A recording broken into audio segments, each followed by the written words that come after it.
Sexual cynicism. Quoting Eric Kästner from Fabian, 1931. Love is a way to pass the time. To do it, you go neath the belly line. Quoting a popular parody, I do it with my hand, madam. Quoting Voltaire, woman is a being that dresses, babbles, and undresses. The stage for the appearance and grimaces of sexual cynicism is set by an idealistic ideology of love that attributes to the body a lesser role in relation to higher feelings. How the separation of body and soul and the construction of a hierarchy came about in detail would be a complicated chapter in the history of customs and the psyche. We must begin with the result of this history, with the doubleness and dualism of body and soul, heart and genitals, love and sexuality, above and below, even if we want to admit that these dualisms do not necessarily imply universally hostile antagonisms. Even Platonism, which continues to be influential, together with Christianity, as the most powerful Western theory of love, takes up the question of the origin of the split between body and soul and the separation of the sexes. Because Plato does not want to, or cannot dwell on this chapter, he takes a shortcut. Whenever one does not want to tell long-winded stories, one resorts to small myths that use images to string together the essential points. Let us listen to the fairy tale from Plato's Banquet about the hermaphrodite. In the beginning, so it goes, in the mythical poem told by Aristophanes as one of the company, the human being was sexually self-sufficient and complete, a hermaphrodite with all the attributes of both the male and the female. The original human being had 4 legs and 4 arms, 2 faces and a rounded shape, as well as the genitals of both sexes. Who would be surprised then that this androgynous wonder animal was extraordinarily enraptured in itself? The envious gods, however, began to consider how they could punish the hubris of this creature. With a saw, the original human being was simply cut in 2. Each half was called respectively man and woman, and condemned with bleeding soul to run after the other half, now separate, so as to comprehend that the part is not the whole, and the human being is not God. Since that time both halves seek help from Eros, who can unite those who belong together and return human beings to themselves. This sarcastic account can be misunderstood only in one way, namely when it is understood as an expression of naivete. The fairy tale of the hermaphrodite, in its series of speeches about Eros, constitutes the ironical poetical station. That is, a mere moment or a phrase of the truth. This truth must of course necessarily be expressed in this way also, but by no means only in this way. In the Platonic dialogue, a reciprocal and ironic deciphering of poetry and philosophical language takes place. The translation of the enthused into the sober, and the sober into the enthused, which holds for many synthetic mythologies, i.e. mythologies that reflect on themselves in a rational alternative language. Only if one recalls the extent to which Greek culture idealized and venerated the human body does one understand completely the poetical cynicism of this story. The narrator serves up his friends at the banquet a Hindu monster with 8 extremities and 2 faces as the original image of the complete human figure, and on top of that round as a ball, incapable of walking upright, on which the Greek ethics of the body put so much weight. It's hard to imagine what a figure it would make at the Olympic Games. The point of the story is revealed as soon as one sees that here completeness again appears as deficiency, namely as a lack of beauty. The god's cruelty, which cuts the original narcissistic monster apart, thus had, on the one hand, a punitive aspect, but on the other, a creative perspective. For with the separation of man and woman arises at the same time, with divine irony, the beauty of the human body. Only this beauty can point the direction for a yearning love.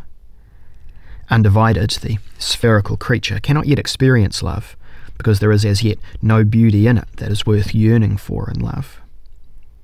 For this reason, only in the second unity, which arises out of the unification of the separated, is a real completeness possible, that in the first unity, due to a lack of beauty, was still missing.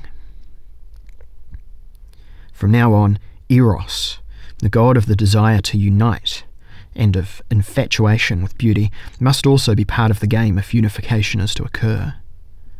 Only after the separation can human bodies embrace and straddle each other with desire.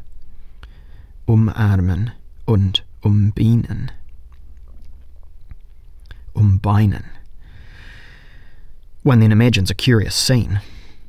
A circle of clever Greeks who rave about Eros's ability to draw a man and a woman to each other, and who at the same time do not allow any woman to be present among them.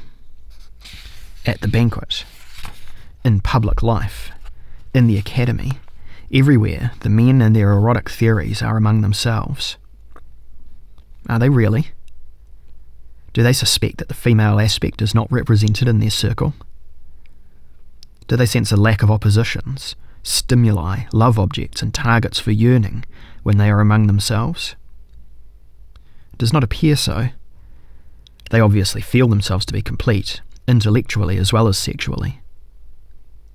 As a closed company of men, they enjoy the consciousness of a complete and mutually complementary group in which the masculine and the feminine, the hard and the soft, the giving and the taking, etc., are present. In the circle of friends of the same sex, indeed, all counter-sexual forces are at hand, and what appears to be a homosexual community contains within itself a broad spectrum of bisexual experiences. Only in this way can one visualize the vibrancy of original Platonism. A vibrating atmosphere of wanting to understand fills the academy, this temple of clever male friendships. The longing for insight among them takes on the same tonal colour as the longing for a loved one, and understanding itself can be experienced in the same way as the ecstasy of love, in which the usual ego vanishes because something larger, higher, more comprehensive has replaced it. Enthusiasm, the inner moment with God. One must have seen Mediterranean men dancing together, those auspicious moments of a naive and clear bisexuality when strength and gentleness combine, when master and pupil, this glimmer must have been present, with which the younger soul, in perceiving the spiritual glow and mental alertness of the master, and anticipating its own unfolding in future, spreads its wings and experiences beyond itself in an approaching present magnificence, that the master, as someone who is fulfilled, guarantees. The erotic aura gives the school its unmistakable style. It constitutes the spirit of the dialogues through which, throughout all argument and counter-argument, an erotic dialectical affirmation of all positions and turns of consciousness pulses. With its comical movement of opinions, the dialogue becomes a river that, through an energetic and perplexing dephlegmatizing of minds, frees consciousness for the experience of experiences. That ecstatic intensification that lights up in the soul simultaneously as truth, beauty, and goodness. The dangers inherent in such a rapturous theory of love are clear. As a philosophizing among friends, the theory remains bound to the atmosphere of a rather narrow circle, and each time it is transposed to the universal, it must have a partly incomprehensible, partly irrational, and partly repressive effect. As an idealistic erotics, the theory must seem to all those who do not belong to the circle of friends like perverted effusiveness. Set loose from the erotic force field of the school, Platonism seems like the teachings of an insipid spiritualism. The love of wisdom becomes from then on increasingly sexless. It loses the region below the belly line and its energetic core. From the degeneration of Platonism to a mere idealistic literalism onward, philosophy suffers disturbances in potency, and in the age of Christianization, under the protective umbrella of theology, it becomes nothing more than an organised realm of eunuchs. Materialist counterstrikes are inevitable. Because of their pugnacious tendency, they possess a cynical quality. But because men and women experience the presumptions of masculine idealism in different ways, we must take account of two different cynical replies to the idealistic disdain for the body. In fact, for both there are illuminating examples. Sexual cynicism is just as much at play when Diogenes jerks off in front of everybody as when housewives or courtesans give the all-too-clever philosophers a taste of womanly powers.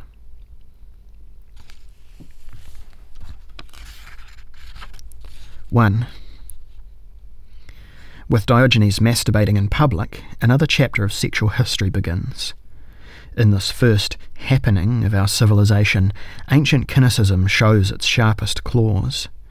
They are partly responsible for the fact that in Christian idealist usage, the word cynical describes a person to whom nothing more is sacred, who declares himself to be no longer ashamed of anything, and who embodies quote-unquote evil with a scornful smile. Those who want to make a plea for sublime love, for the partnership of souls, etc., come up against a radical counterposition here.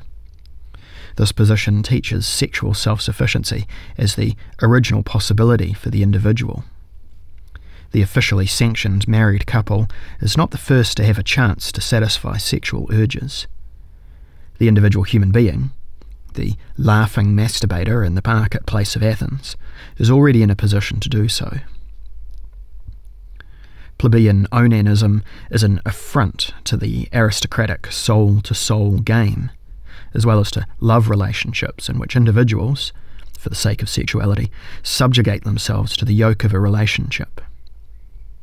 The sexual cynic, from the start, counters this with a self-satisfaction unburdened by scruples. As soon as the cynic meets someone who wants to impress upon him that he is not an animal, Diogenes pulls out his organ from underneath his toga. Now, is that animalistic or not?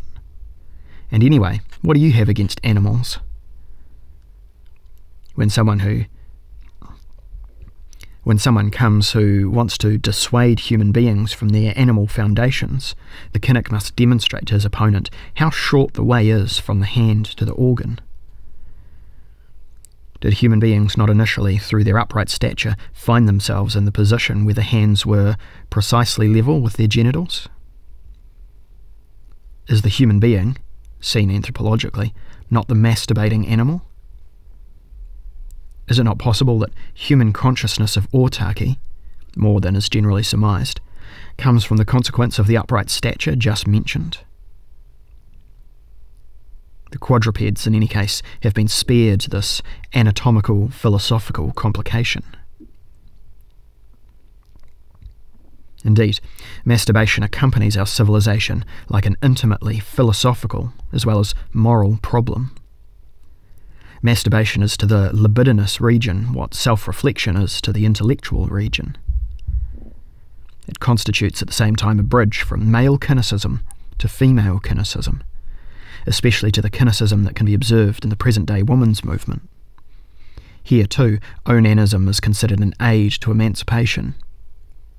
Here, too, it is praised and practiced as a right that one claims for oneself just as much as a joy for which one is not indebted to anyone else.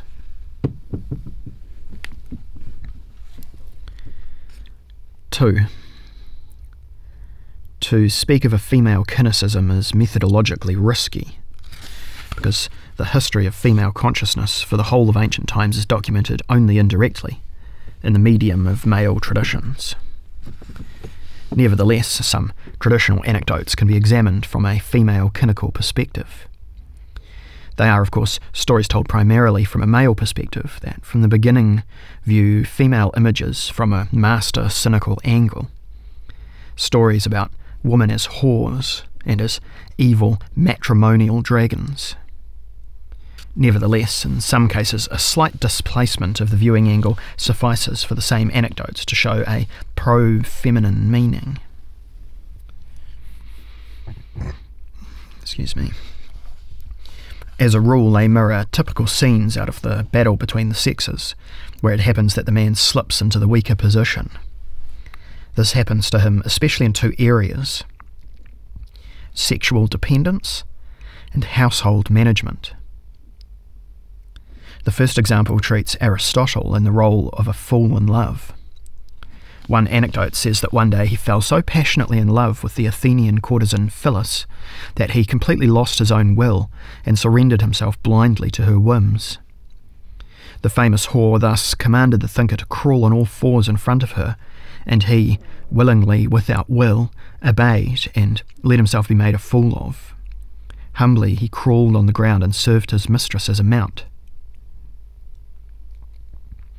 This anecdotal motif was captured by Hans Baldung Grien in 1513, the time of Eulenspiegel, after the Lay d'Histoire of the French poet of the Middle Ages.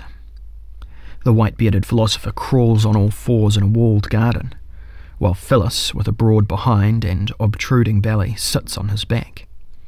In her left hand she holds the reins, which run through the mouth of the thinker with the receding hairline. In the right hand, with a delicately extended little finger, she holds a dainty riding crop. Unlike the humbled philosopher who looks urgently toward the viewer, Phyllis looks at the ground, an old German bonnet on her tilted head. Her shoulders are rounded, her body corpulent and melancholy. The cynical meaning of the story is clear. Beauty swings its whip over wisdom. The body conquers reason. Passion makes the spirit pliable. The naked woman triumphs over masculine intellect. Against the persuasive power of breasts and hips, understanding has nothing to offer. Naturally, here the usual clichés about femininity crop up, but the point lies not in them, but rather in the fact that an opportunity for female power is depicted. In Grien's picture, the element of reflectiveness has passed from the philosopher to the courtesan. Admittedly, she is quote-unquote only a whore, but nonetheless it is not a shame that she is a whore. She seizes thereby a possibility for her own sovereignty. Whoever rides on Aristotle may perhaps be a dangerous woman, but certainly one who remains above contempt. That if Phyllis wants to ride on the clever man is supposed, on the one hand, to serve him as a warning, but on the other hand, it should also show him where that can lead. She, with her head tilted thoughtfully to one side, sees coming what he, down under, still seems to fear. To her it is clear that this is only the beginning, and that Aristotle will probably not be so stupid in the long run. Admittedly, for him it begins on all fours, but if he is as clever as people say, it will end up with him on his back. The cleverer a man is in his occupation, the greater an idiot he is at home. The more respected he is in society, the more contemptible he appears within his own four walls. This could be the moral of the story of Socrates and Xanthippe, if it is tentatively read from a female cynical perspective. This philosopher has been included in history not only because of his talent for posing questions and leading penetrating dialogues, but also because of his notoriously horrible marriage. Because she is said to have made a domestic hell on earth for her husband. Xanthippe is no longer merely a name, but has become a generic term for a tyrannical, quarrelsome wife.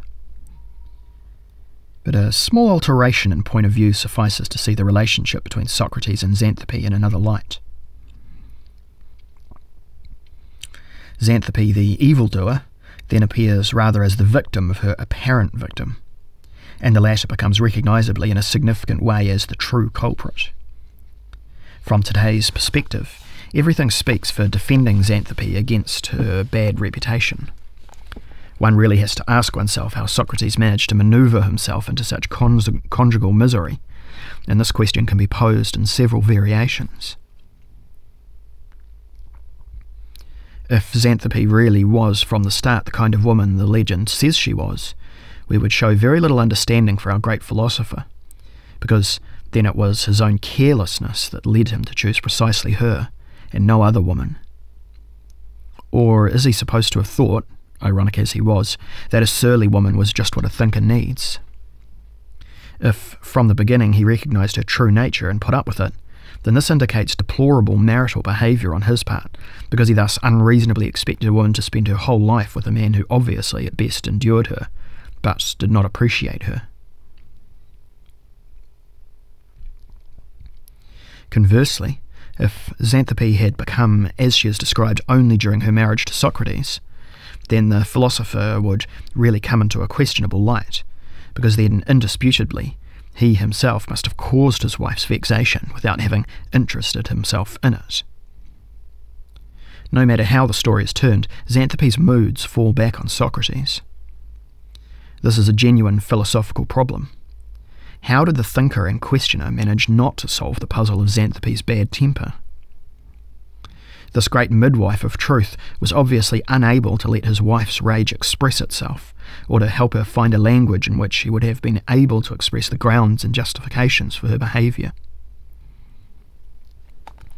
The failure of a philosopher often consists not in false answers, but in neglecting to pose the right questions, and in denying some experiences the right to become problems. His experiences with Xanthippe must have been of this kind, a misery that is not given the dignity of obtruding into the male problem monopoly.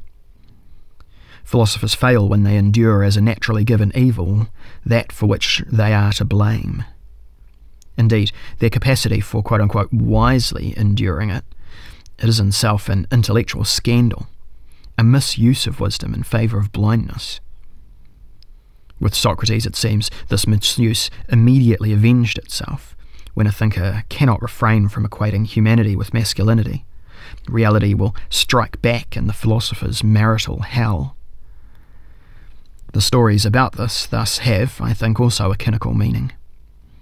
They reveal a real reason for philosophical, clerical celibacy in our civilization, a definite dominating kind of idealism.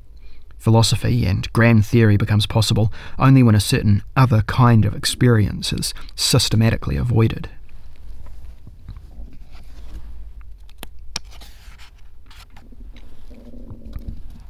Just as it is impossible to speak of European state cynicism without dealing with Christian ethics, it is also impossible in our culture to speak of sexual cynicism without talking about the Christian way of treating sexuality.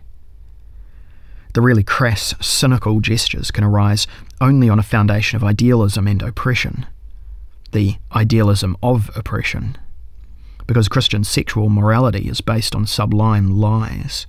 Speaking out against it acquires an aggressive, partly satirical, partly blasphemous character. If the Catholic Church had not maintained that Mary had brought Jesus into the world while still a virgin, then countless men, furiously satirical, would not have hit on the idea of indulging in whore-baiting with this particular kind of virgin. Santissima Puttana. To get pregnant by the Holy Spirit alone, that really is a bit much.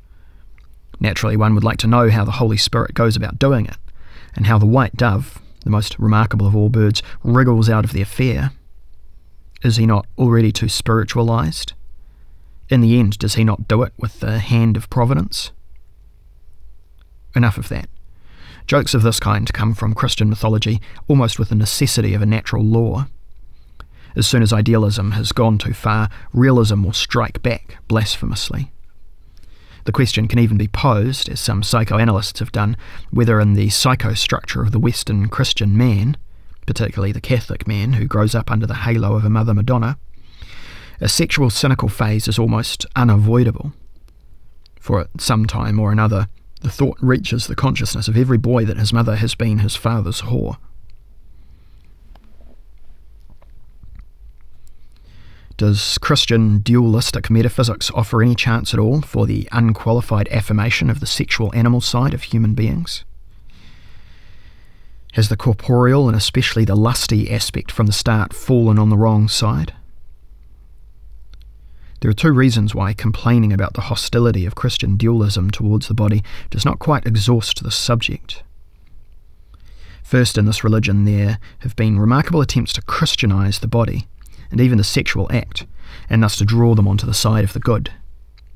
And second, there is obviously an old tradition of cynical double standards, in which clerics are particularly noticeable because they, in Heinrich Heine's words, secretly drink wine and publicly preach water. If, in the Christian ritual, there is something like a weak point predisposed to the bodily pleasure principle, it is to be found in Holy Communion and the Easter liturgy. In commemorating the bodily resurrection of Christ from the dead, there is a chance for the resurrection of the believing flesh to a holy shamelessness. Scattered documents from the early Christian period seem to show that in various sects, the agave, as a matter of consistency, was celebrated bodily. A contemporary report describes practices of a Gnostic sect from the Near East in the 4th century. Although Christians, they prayed to a god who had a daughter called Barbello, who in turn gave birth to a son called Sabaoth. When Sabaoth rebelled against the authority of his divine mother and grandfather, in order to catapult himself to dominion over the world, Barbello began to seduce the priests with her sensual charms, and, by gathering human semen in her body, began sucking back the scattered life force of the creatures into herself. In an outraged and precise letter to the Bishop of Alexandria, the heretic hunter Epiphanios, a Christian priest who had secretly slipped into a Barbello feast, recorded what took place in such a liturgy. A very long quote here. They distribute their women among themselves, and as soon as a stranger joins them, the men give the woman, and the women give the men a special sign. By extending their hands and stroking their palms, they indicate that the stranger is a member of their religion. As soon as they have identified themselves in this way, they seat themselves at the table. They pass around select dishes, eat meat and drink wine, even the poor. When they have satiated themselves completely and, if I may say so, have filled their arteries with additional power, they proceed to debauchery. The man leaves his place beside his woman and says to her, "Stand up and execute the agave," the communion of love, "with your brother." The misfortunate ones then all begin to indulge in fornication with one another, and although I redden at the mere thought of the description of their impure practices, I am not ashamed to say them out loud, since they are also not ashamed to commit them. Now then, as soon as they have joined again as a group, they elevate their own disgrace to the heavens, as if this misdeed of prostitution were not enough. Man and woman take the man's semen in their hands, step forth, their eyes raised to the heavens, and offer the shame on their hands to the Father with the words, "We offer up to you this gift, the body of Christ." They then eat the sperm and partake of their own semen, with everyone saying, "This is the body of Christ. This is the Easter feast for which our bodies suffer and for which they confess to Christ's suffering." They do exactly the same with the woman's menstrual flow. They collect the blood of her impurity and partake of it in the same way, saying, "This is the blood of Christ." In all of their numerous excesses, however, they teach that one is not allowed to bring any children into the world. Out of pure wantonness, they perform these disgraceful acts. They commit the act of lust to the point of satisfaction, but collect their sperm in order to hinder it from penetrating further, and then they consume the fruit of their shame. As soon as one of them has by accident let his semen penetrate too far into the woman, and the woman becomes pregnant, they listen to what still greater abomination they then commit. They tear out the embryo as soon as they can with their fingers, take the abortion, grind it in a kind of mortar, mix honey, pepper and various spices as well as scents with it in order to overcome their repugnance. They then gather, a true congregation of swine and dogs, and each take communion with his or her finger by eating from this abortion paste. As soon as the supper is over, they conclude with the prayer, "We have not allowed the high master of lust to play his game with us, but have taken up the error of our brother into ourselves." In their eyes, this signifies the consummate Easter feast. Beyond this, they practice all kinds of abominations. When they fall into an ecstatic state during their union, they soil their hands with the shame of their semen, distributed all around, and pray with these soiled hands, their bodies completely naked, to obtain through this act free access to God. This quotation from J. Attali's L'Ordre Cannibale, Paris, 1979, pages 52 and 53.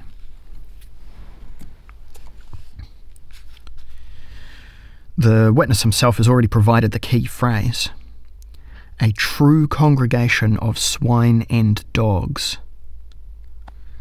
We are on cynical terrain.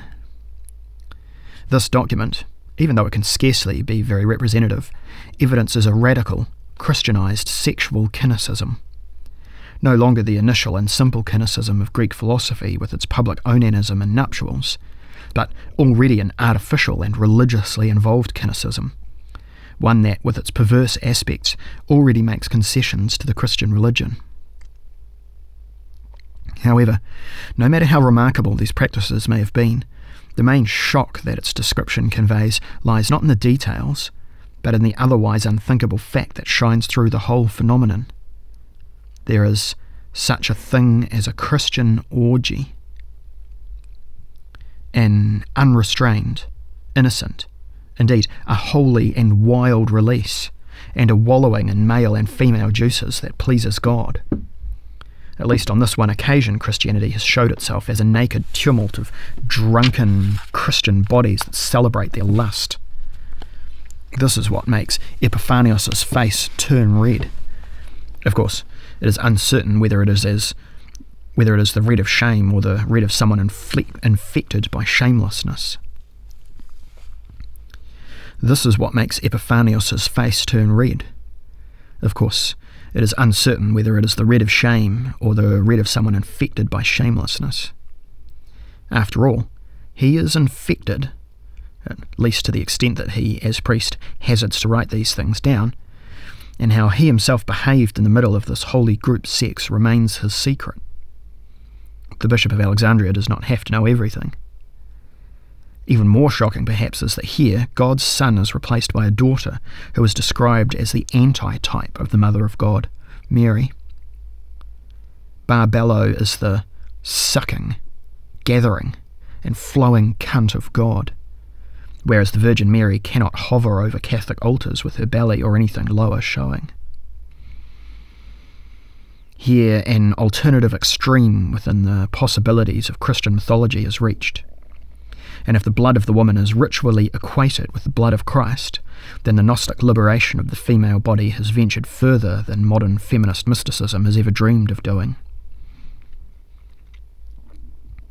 In connection with this description of the Barbello ritual, it is also documented that upon Epiphanios' denunciation of this sect to the Bishop of Alexandria, 80 Gnostics were excommunicated. We may take this as an indication of the historical chances and fates of Gnostic and other groups that tried to realize psychosomatically the commandment of love in the Christ religion, and to overcome dualism with dualist metaphysics. Wherever such phenomenon occurred, they were in general violently eliminated. At the height of the Middle Ages, insofar as one can say anything about such mutilated and Kabbalistic traditions, the possibilities of a Christianized sexuality seem to have been rediscovered. In the language of the mystical love, min, of God, an erotic metaphorics emerges, in which the figurative meaning can be only speculatively distinguished from the literal component of meaning. If the love lyrics in places bordered on blasphemy by comparing the appearance of a lover with the dawn of Easter morning, it is still not known how direct or indirect the connections between such linguistic and possible carnal audacities may have been.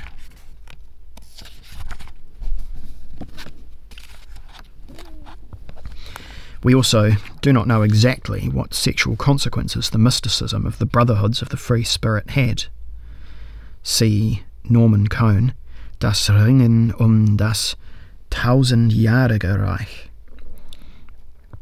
Bern, 1961. Only when, in the merry tales of the late Middle Ages, women come to the conclusion that the soldier is not as good a lover as the clericus, can we be sure that this assertion was supported by diligent observation. In the bourgeois age, the stage was set for sexual cynicism in a new form. The bourgeoisie did not make claims on cultural hegemony without, at the same time, setting up its own model of ideal love. Marriage for love. Countless novels do their part in stamping the templates of bourgeois erotic idealism indelibly into the minds of the reading public, especially the female public. With this, a cultural languor of unknown extent sets in, for on the one side, the bourgeois soul wants to partake of the joys of love, and is hungry to experience the adventurous, vitalizing, fantastic, and even sensual, passionate power of love. But the other side, the bourgeois soul, must take care that love remains strictly confined to marriage, that the animal side plays no role, and that even in the most extreme case, the bodily aspect can be regarded as an expression of the passion of the soul. This erotic lay idealism, it is not the clerics who preach it, provokes sexual cynical antitheses in virtually epidemic dimensions. As in many other things, the bourgeois is, in sexual matters, an almost realist, who indeed risks taking a look at the real, without, however, forsaking his idealizations and value phantoms. His ideas are therefore continually undermined by realistic premonitions, and it is this tension that makes the bourgeois man particularly receptive to sexual cynical jokes, to dirty keyhole realism, and pornography.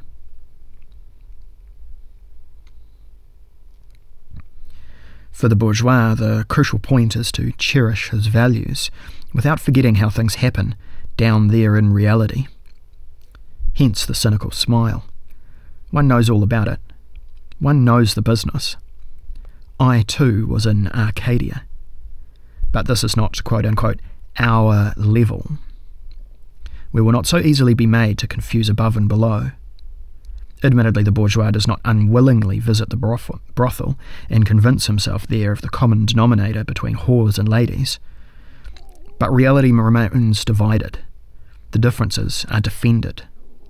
It may well be the cultural strategy of bourgeois literature and art to conquer the public sphere with a depiction of private life, but simultaneously a dividing wall is erected in the private sphere between idealized private life and animal private life. When the bourgeois knows himself to be protected by a curtain, then he is, in his animality, more cynical than cynical, more swine than dog. He knows how to distinguish the human from the all-too-human. He can, on the one side, certainly confess human weaknesses, on the other hand.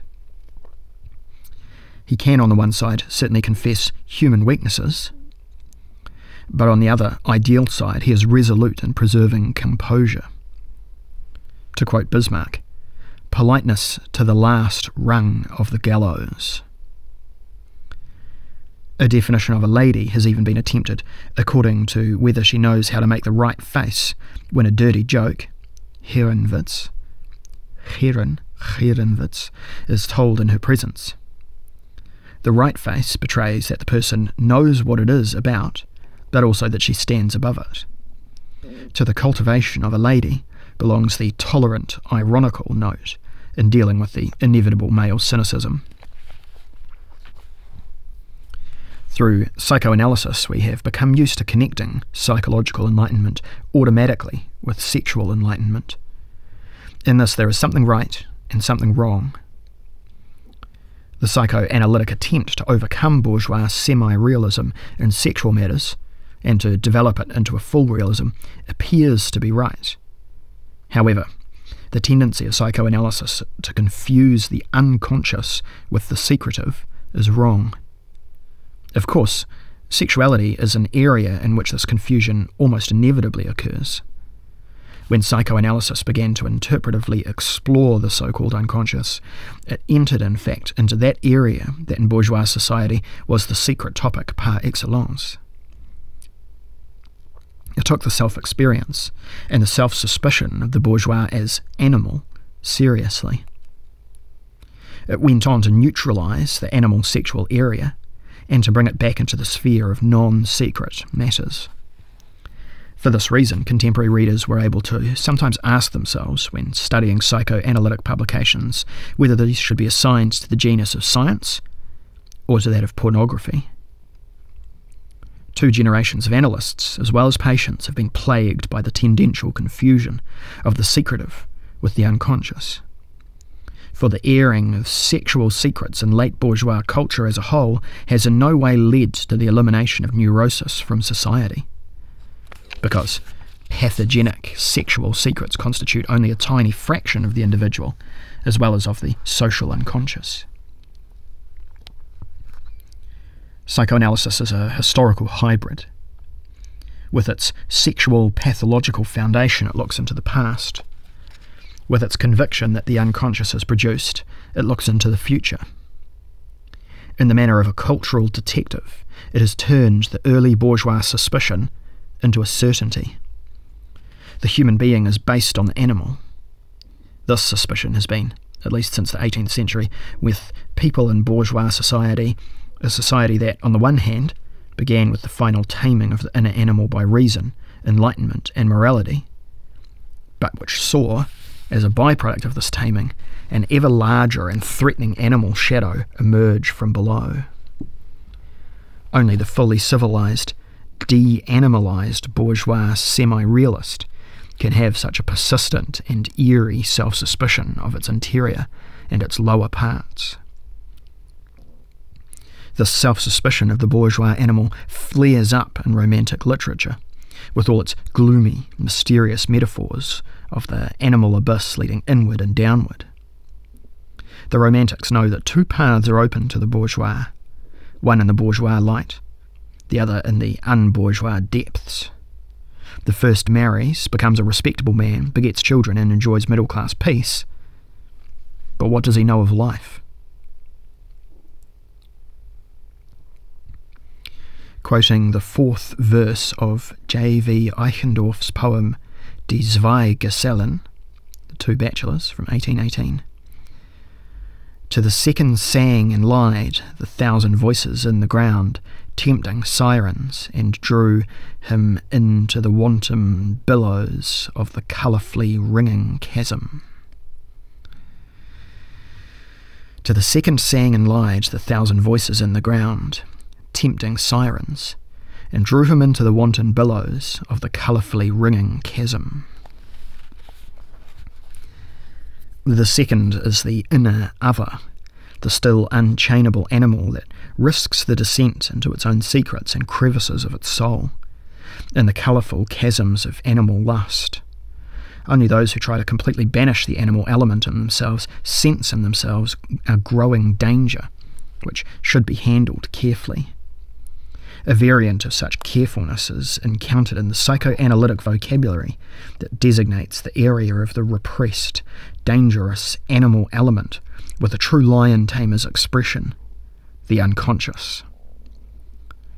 Psychoanalysis has a bit of the air of a pseudo-medical domesticating science about it, as if it were a matter of chaining the unconscious with the fetters of insight. Excuse me. When Freud speaks of a sexual chemistry and treats orgasm as a discharge of tension, it is difficult not to think of men in a brothel who, in quote-unquote making love, don't even take off their trousers because it is only a discharge.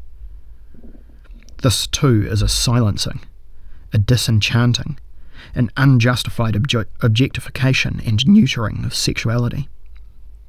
It constitutes the unarbitrary counterpart to the equally unjustified and unavoidable demonising of the inner secret area, whose expression we find, almost at the beginning of bourgeois culture, in the Romantics. They created the stage on which the demonology of sexual unconsciousness began its play. The demon is nothing other than the inner animal. What the unconscious is, in its essence, was expressed more clearly by the romantic Eichendorff than by the neo-romantic scientist Sigmund Freud. Quote, "But take care not to awake the wild animal in your breast, so that it does not suddenly break out and tear yourself apart." End quote. That quote from Das Sloterdijk.